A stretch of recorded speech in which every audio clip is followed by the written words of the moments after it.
안녕하세요. 김성겸 목사입니다. 산돌 성경 읽기에 오신 여러분 환영합니다. 오늘은 신명기 13장에서 15장까지의 내용 살펴보도록 하겠습니다. 신명기 13장에는 우상 숭배자들을 엄히 처단하라는 말씀이 담겨 있습니다. 앞서 12장에서 말씀하기 시작한 이스라엘의 예배 생활에 포함되는 내용이라고 봐야 되겠습니다. 신약 성경에 보면 교회를 틈타는 이단을 쫓아내고 교류하지 말라는 말씀이 나오죠. 물론 신약 시대에는 구약 시대 이스라엘처럼 그렇게 이단을 죽이거나 하진 않습니다. 그럴 수는 없어요. 교회는 구약 시대 이스라엘처럼 국가는 아니기 때문입니다. 신명기 13장은 국가로서의 이스라엘에 세워진 우상 숭배 처벌법이라고 이해하시면 되겠습니다. 신명기 13장은 이스라엘 전체를 위험과 멸망으로 빠뜨리는 우상 숭배 문제를 다루고 있는 겁니다. 민수기 25장에서 봤듯이 이스라엘에게 우상 숭배하자고 권하는 것은 이스라엘이 하나님의 저주를 받아 멸망하게 만드는 시도나 마찬가지입니다. 따라서 신명기 13장 말씀은 이스라엘을 보호하기 위한 엄중한 대처를 요구하는 겁니다. 그리고 하나님과 다른 것을 겸하여 섬길 수가 없어요. 하나님을 예배한다는 것은 내 앞에 다른 우상들을 모두 제거함을 의미합니다. 그것이 진정으로 하나님을 예배하는 것이죠.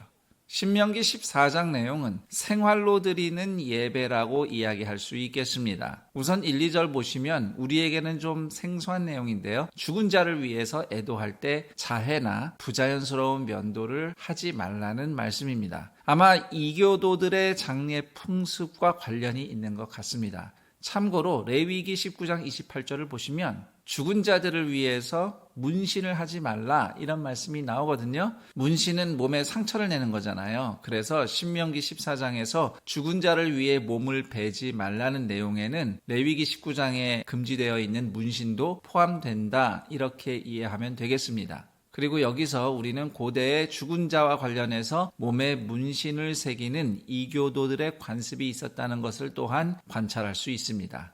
3절부터 21절까지는 음식법이 나옵니다. 레위기 11장 1절에서 47절에 이미 나온 음식법과 대체로 같습니다. 그런데 어떤 건 레위기와 달리 생략되었거나 또는 조금 더 추가된 설명들이 있다고 보면 되겠습니다. 여기서 흥미로운 대목은 21절에 이스라엘 사람은 스스로 죽은 동물은 절대 먹으면 안 된다 이렇게 금지했지만 이방인들에게는 그런 짐승을 팔아도 좋다 이렇게 말씀하고 있어요. 스스로 죽은 동물의 사체를 금지한 데는 위생 문제가 있을 수 있겠지만 율법대로 정확하게 피를 다 제거하지 않은 상태로 죽은 고기를 먹는 것은 피째 먹는 것이나 마찬가지가 되거든요. 그래서 이스라엘 백성에게는 율법대로 피가 제대로 제거되지 않은 그냥 스스로 자연스럽게 죽은 동물을 결코 식용하지 않도록 율법이 금하고 있는 것입니다. 그러나 이방인들에게는 율법이 적용되지 않기 때문에 그런 고기를 먹어도 무방한 것이죠.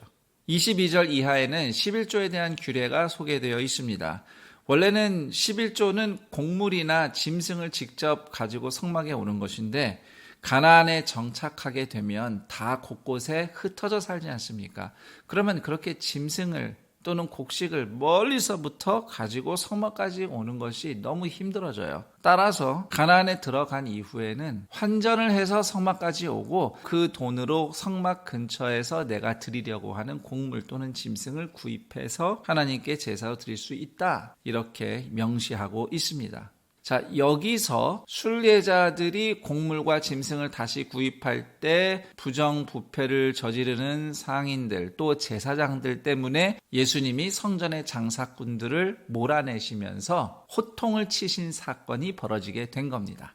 그리고 28절 이하에는 3년마다 드리는 11조 이야기가 나오고 있습니다. 매년 성막에 드리는 11조가 있는데 이것과 별개로 3년마다 또 다른 11조를 떼서 기업이 없는 레위인들, 나그네, 고아에게, 과부에게 나누어 주라. 이렇게 하나님께서 명령하십니다. 그러니까 3년의 11조는 구제헌금이라고 보시면 되겠습니다. 그리고 신명기 15장에는 매 7년 끝에 빚을 면제해주는 제도와 함께 말씀이 시작되고 있습니다. 앞서 3년 11조와 맞춰보면 3년 11조를 2번 드리면서 구제를 하고 그 다음 해 7년째가 되죠. 그때는 채무를 탕감해주는 겁니다. 그런데 여기에 흥미로운 구절이 있습니다. 9절 말씀.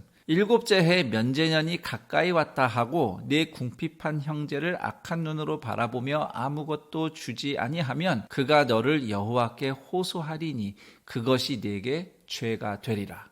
얼마 후면 면제년이 되니까 빌려준 거 못 받게 되잖아요. 그러면 인색해지기 쉽단 말이죠. 그것을 하나님이 미리 아시고 그렇게 하지 마라. 기꺼이 빌려줘라. 그렇게 하나님께서 말씀을 하시는 겁니다. 그리고 11절 보시면 땅에는 언제든지 가난한 자가 그치지 아니하겠으므로 이렇게 되어 있어요. 왜 모두 다 공평하게 똑같이 부자가 되면 안 될까요? 왜 누군가는 늘 가난할까요?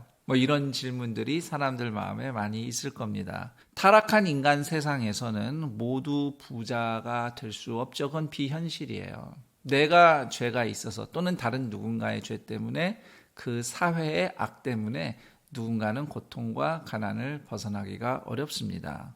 그리고 또 하나는 개인이 서로 다 달라요. 우리가 똑같진 않습니다. 그래서 설령 출발은 똑같이 해도 나중에 결과를 보면 차이가 날 수도 있는 것이죠. 이게 현실입니다. 그래서 성경의 지혜는 가진 자는 교만하지 말고 가난한 자를 배려하라. 내가 잘해서 부자가 아니라 하나님의 은혜를 입어서 내가 이렇게 잘 살고 있다는 것을 기억하라는 겁니다. 그래서 겸손하게 베풀라는 거예요. 그리고 반면에 가난한 자들은 내가 도움받는 것을 당연한 권리로 여길 것이 아니라 은혜로 알고 겸손히 감사하면서 기회가 있을 때 성실하게 살라는 것입니다.